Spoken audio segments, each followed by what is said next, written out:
prepared and your ears tortured. It's From the Front Row with Johnathan T. Rokford.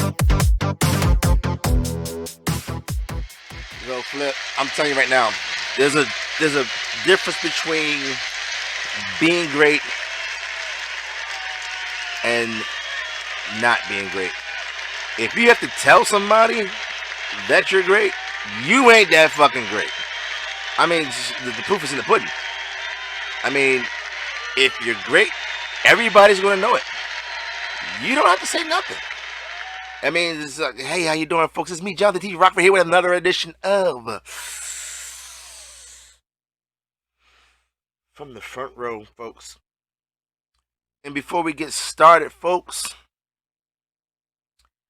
I'd like to take this time to welcome some new members to WPA.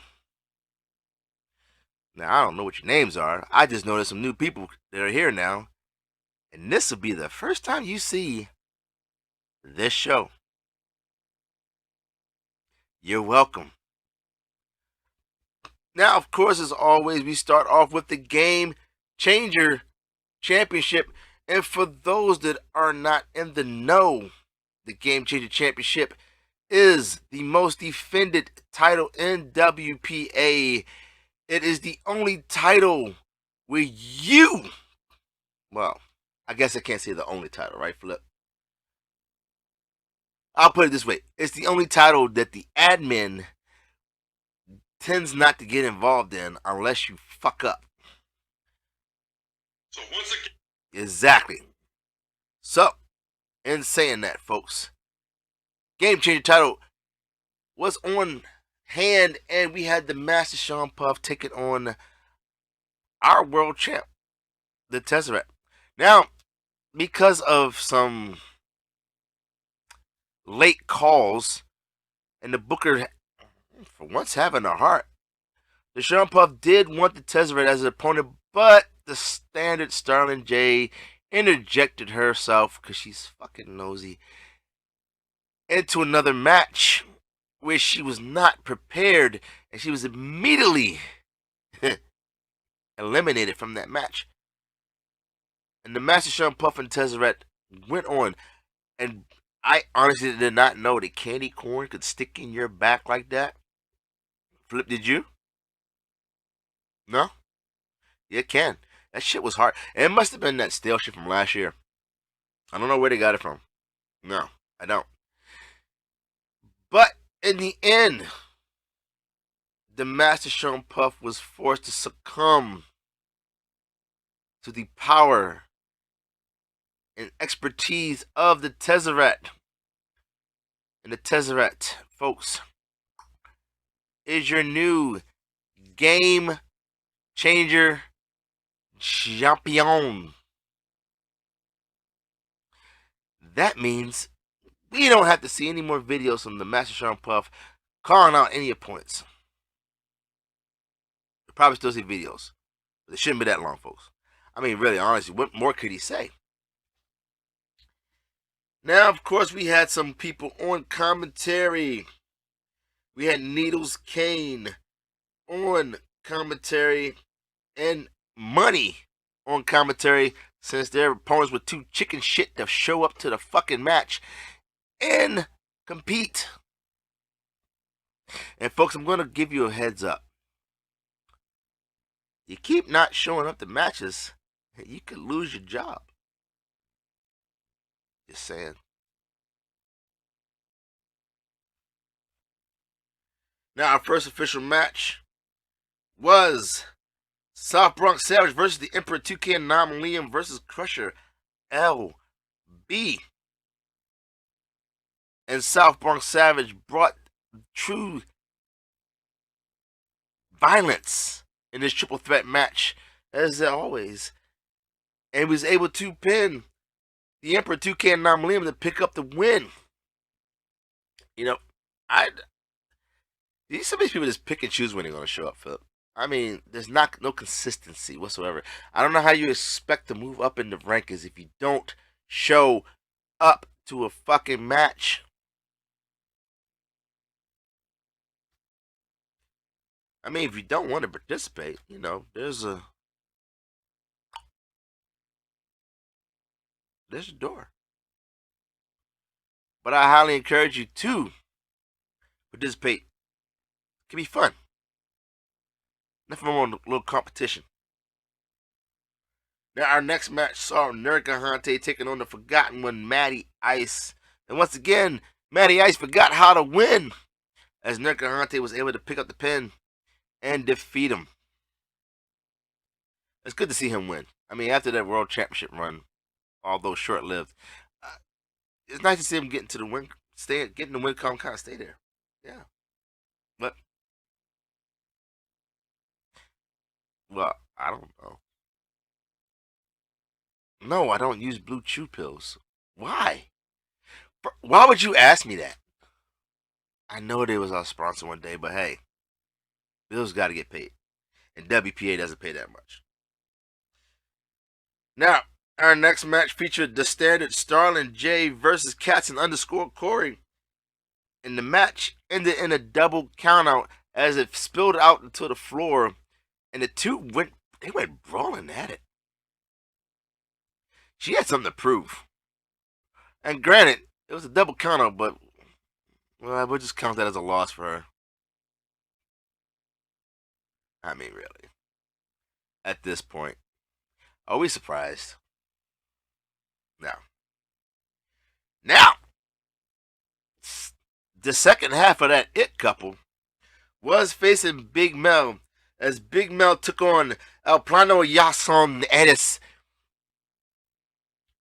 And he won, Big Mel won via DQ when Jackson decided to take a chair out of frustration and strike Big Mel.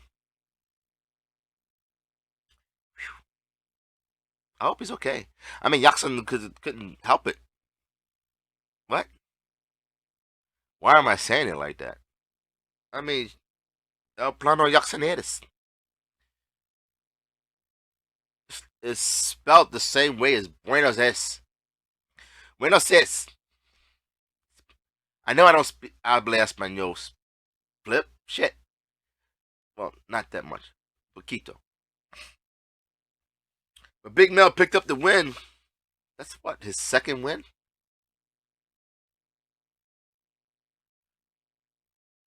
It's crazy. This guy was our Intercontinental Champion. Now, we moved on to number one contender matches as a Triple Threat Championship. Since Texas Hates You was already qualified for the Triple Threat Championship match, he was tied up with tag team action. So we only had one match for the next contender. And it was Martel the Carpenter versus the Wraith versus Money MF and Mike. I know what you're saying. Money got pinned. Nah. The Wraith got pinned by Martel. It happens every now and then, folks. I mean, Martel doesn't, it's not like he sucks or nothing like that. He just is inconsistent.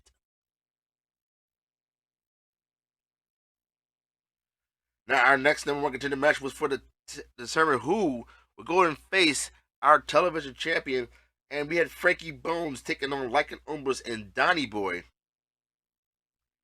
And I'm going to tell you right now, folks, Lycan Umbras, whether you spell his name right or wrong, whether you pronounce it the right way or not,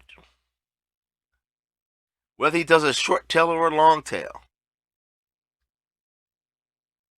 he's not having a good time right now, as he picked up another loss when Donnie Boy pinned him. I mean, god dang, you just got. I tell you,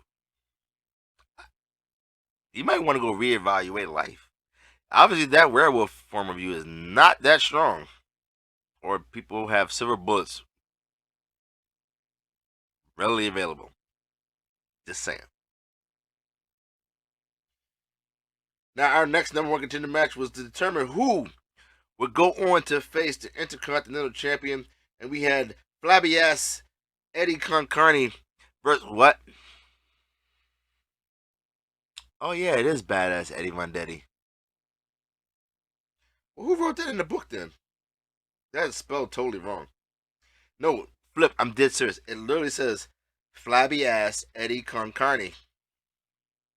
Look, it says it right there. Well, anyway, he was taking on Casper 2779, and this time Casper did not have a disappointment. He provided the disappointment as he was able to pick up the win and is now your new #1 contender for the Intercontinental Championship, folks. That is a big win for Casper as he has faced over 3,000 something disappointments in his WPA career. First one being part of the Killer Goons. That's probably the biggest disappointment you could ever have in your life.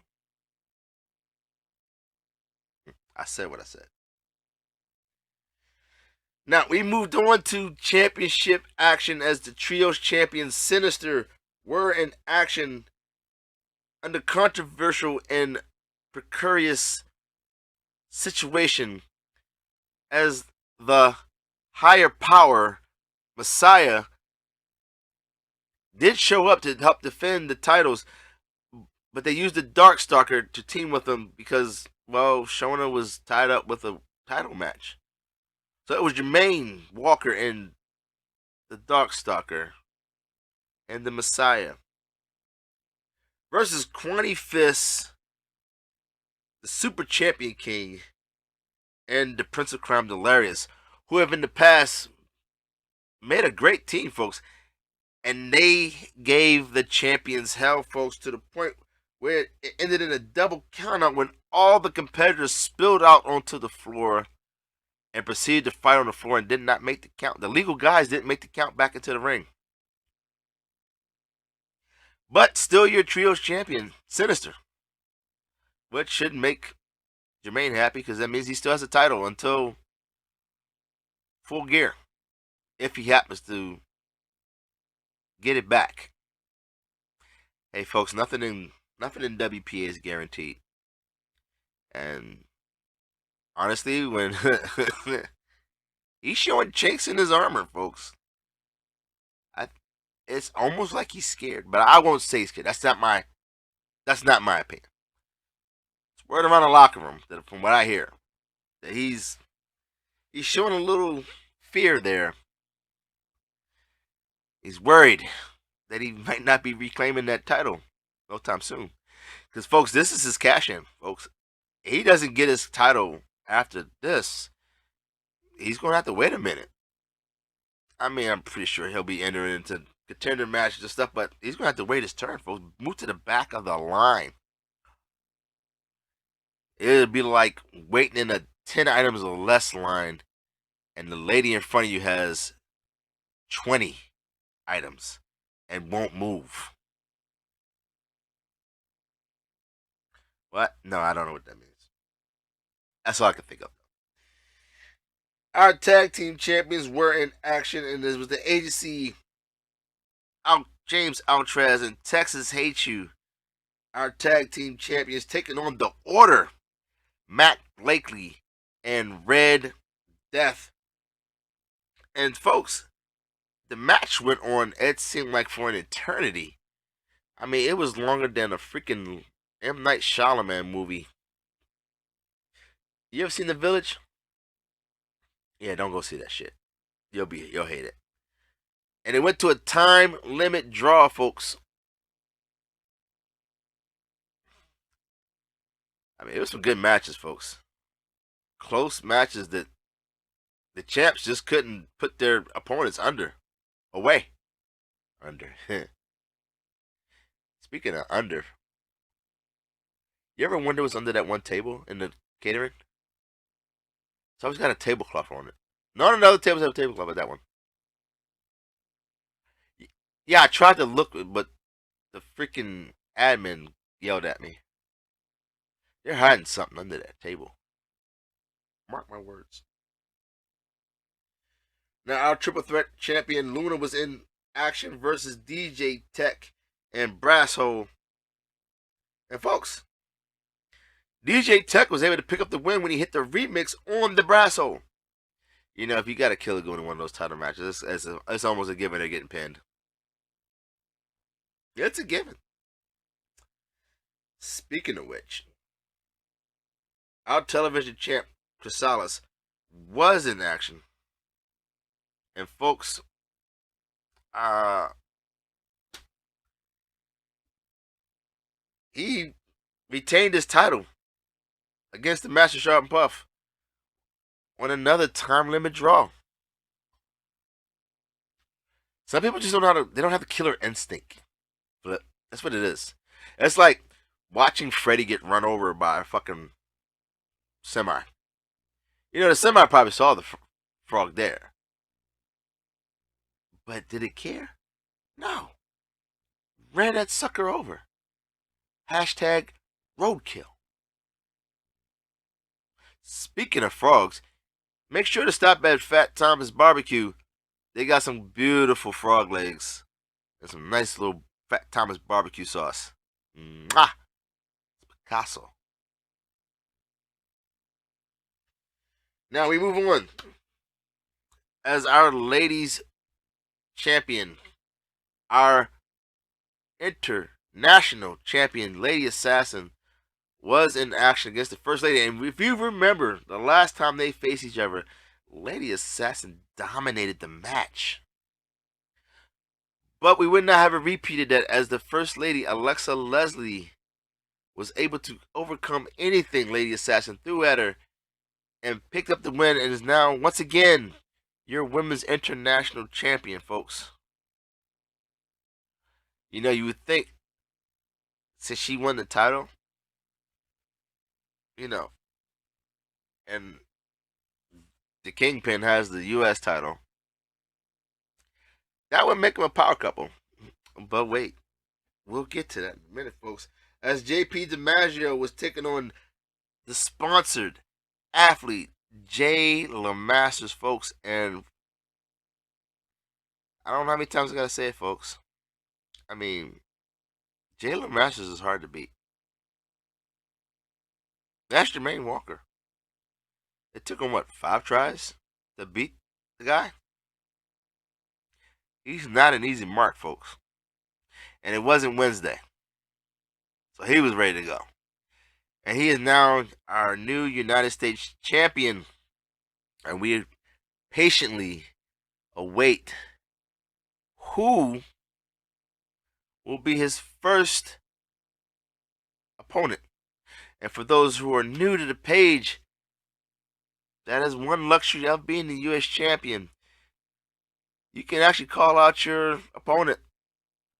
Unless it's a pay-per-view, and then the WPA will make that decision for you. But I'm going to warn you like I warned Sharp Puff. There's one name, just don't call out that one. It worked out for Sharp Puff once. I highly doubt it would work out for you. No. Work your way up the rankings. You know, we was rooting for him. I was anyway. I don't know about you, Flip. Was you rooting for Jalen Masters, or was you rooting for JP? Jay? Yeah, I know. We were rooting for him. You know, and folks, I'm going to tell you. No, but the Kingpin came from a long way since the last time I said he sucked. And a loss today, lost this week, really doesn't mean he sucks. It just means he just got outmaneuvered. But the crying afterwards, oh my God. Nobody's cheering for me. Everybody's against me. Oh, sucker. You know what he said. Eat an Italian sausage. That was that was pitiful. That was just pitiful. I tell you, I mean, Flip, come on. What did I just say earlier? If you gotta tell somebody something, then you probably are just trying to convince yourself, not them. I mean, seriously. Now, folks, in a match that definitely, and I took great pleasure in watching this match, folks. And if you don't know the history of this title, the Intercontinental title, and Johnny Rocco, folks, 2 years, Johnny Rocco has been trying to get his hands on the Intercontinental title, folks. 2 years, folks. I am not playing. 2 years. We've gone through 2 anniversary periods, folks. And it was Fat Thomas and Johnny Rocco, folks. And I'm going to tell you right now, folks, I've never seen a match end as crazy as that match ended, as Fat Thomas went up for his finisher. And before he could even hit the eclipse on Johnny Rocco, he seemed distracted by something out in the crowd, folks, and Johnny Rocco took the opportunity to kick him in his cankles. Yes. And then hit the Charm City Driver on Fat Thomas and pin him to become the new Intercontinental Champion. Now, folks, Fat Thomas' ankle looked like it was kind of injured during the match, so he probably won't be here next week as he gets evaluated. But did you find out what he was distracted by? Pretzels. You serious? The pretzel guy? I mean, I know he's cute. Oh no, he was actually distracted by the pretzels. Well, they are kind of good. He could have got one later. I mean, seriously, really? I guess Johnny Rocco, you get distracted by some pretzels? That's like, Johnny's like one of the most dangerous people in the league. Like, you can't make a mistake against Johnny Rocco. No, you can't. Don't be fooled. Right now, he's sitting in the top 10. That's not by accident. Oh, he was on a winning streak, wasn't he? Oh, yeah, it was about that time. Yep, it was, yep, definitely. Yep, it was about the time. Folks, if you don't know, when Johnny Rocco gets on a win streak, it's probably not a good time to mess with him. He's focused. Hey, this means he's focused, folks. But he's our new Intercontinental Champion. After 2 years of trying to get his hands on that title, he finally got his hands on the Intercontinental Champion. And you could tell he was a little bit emotional after that win. Yeah, we caught up to him in the locker room, folks. We wanted to do an interview, but he not in no mood. He just wanted to sit there with his new title and reflect. But congratulations. Now, in our world title match, it was the Tezzeret, our game-changer champion and current world champion, taking on 2 members of Sinister, the Ronin, Shona Campbell, and David the Beast Smith. And, man, Tezzeret picked up the win when he pinned Shona. She wasn't too happy about that either. Now, I don't think she was mad at the Tezzeret. He did what he's supposed to do. I think she was just mad at herself. Because she knew she had it. She could have gotten it. But, hey, hats off to them, too. They put up a fight before Tezzeret took control. But, folks, that's it. We got nothing else for you.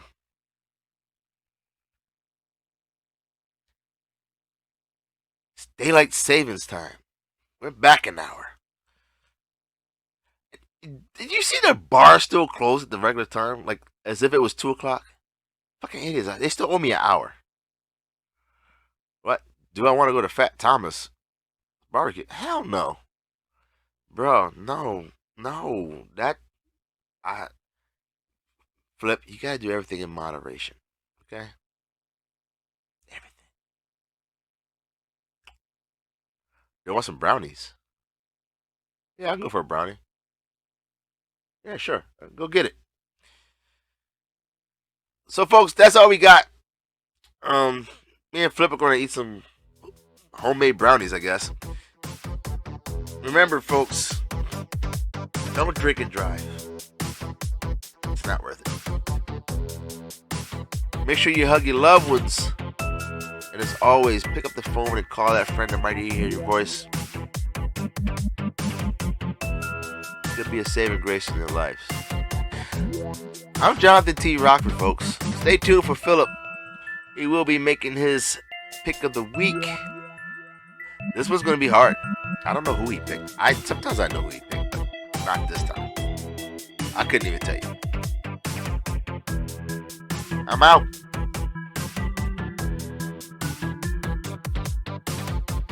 So yeah, I don't know how we got Blue Chew Pill. They're not that hard to get, but for a wrestling league, I mean, shit, come on. What? No, the song's not called Big Dick Energy. It's just called Big Energy. No, seriously. Yeah, I know, it was a dick measure contest. But like I said, Flip, if you gotta tell somebody you got one, you probably don't. Fun fact, Flip, the only people that tell you got a big one are people that like you. Piss off a woman and see what she says you got.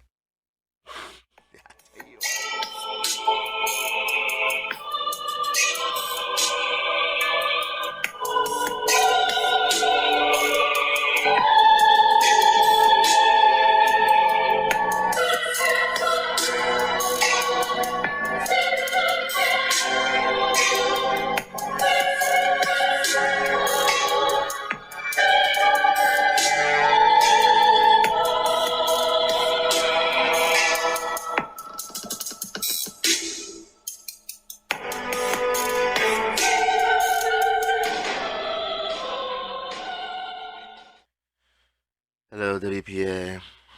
Once again, it is your honor and privilege to hear me speaking as I delve into the world that is mine. My name is Philip Alexander Johnathan IV, and I will be delivering to you my pick of the week. This week's pick is an example of perseverance, an example of overcoming odds, an example of never giving up. I speak, of course, of our new Intercontinental Champion, Johnny Rocco, who, as you heard Johnathan say earlier, fought for 2 years to get his hands upon the Intercontinental Championship and has finally achieved that goal. Needless to say, a lesson can be learned.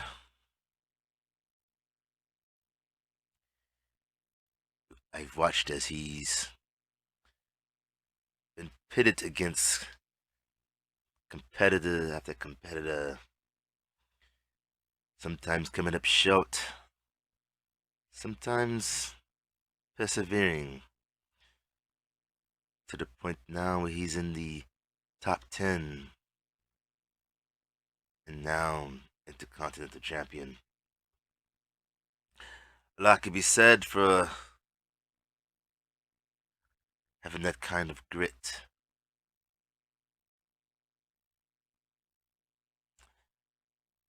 You say what you may, but there's only a few competitors here that exhibit such fortitude and have that great of success. Now, granted, he is a former world champion as well in his own right. The man is on a run now, set up with only one more title individually to obtain to be a Grand Slam champion. Of course, if you want to count all championships, then he would need 2. And I'm pretty sure it won't take much or be that much longer before he attains that goal.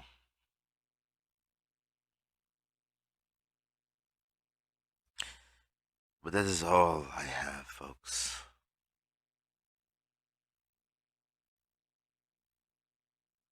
I'm tired. I need rest.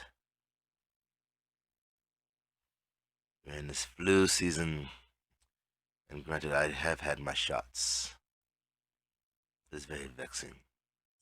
So until the next time I see you, which hopefully will not be too soon, I bid you good day.